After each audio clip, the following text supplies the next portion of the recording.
Après 4 défaites consécutives dans ce championnat de Pro D2, Carcassonne voulait renouer avec le succès. Devant son public d'Albert Domecq, Carcassonne défiait Aurillac pour la dernière en 2018. Le début de match des Audois leur permet de récupérer une pénalité grâce à un effort en mêlée. La botte de Gilles Bosc permet à Carcassonne d'ouvrir la marque 3-0 après 4 minutes.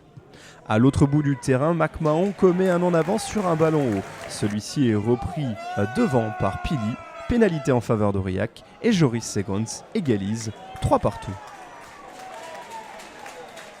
Les Aurillacois valident leur premier temps fort sur une mêlée. Le ballon est relevé par le Breton et file jusqu'à l'aile de Valentin. Bien servi par Colia, l'ailier vient marquer le premier essai de la partie. 3-8, un essai non transformé du bord de touche. Pour recoller au basque des Aurillacois, Carcassonne s'en remet à la botte de Gilles Bosc face au perche, 6-8. La troisième tentative est encore réussie par l'ouvreur. Suite à un plaquage irrégulier sur Marou, Gilles Bosc permet à Carcassonne de repasser devant, 9-8.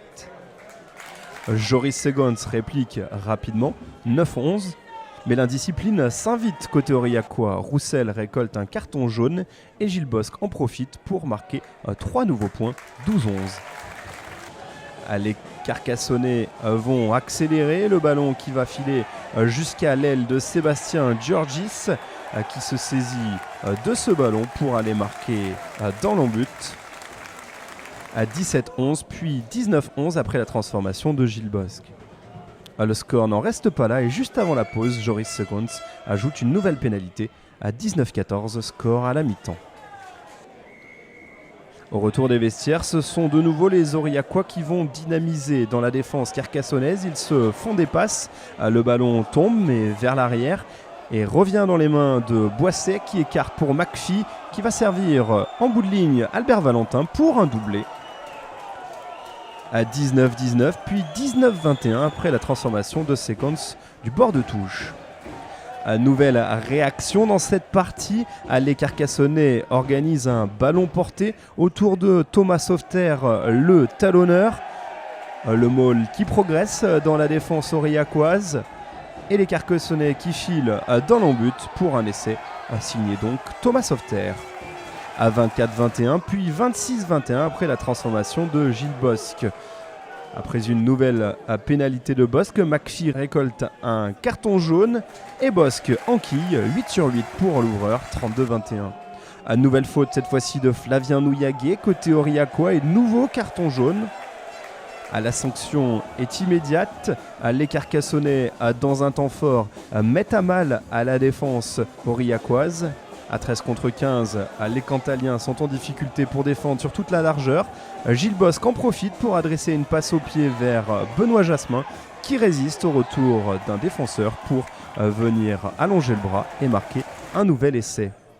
À 39-21 alors que se profile à la fin de rencontre.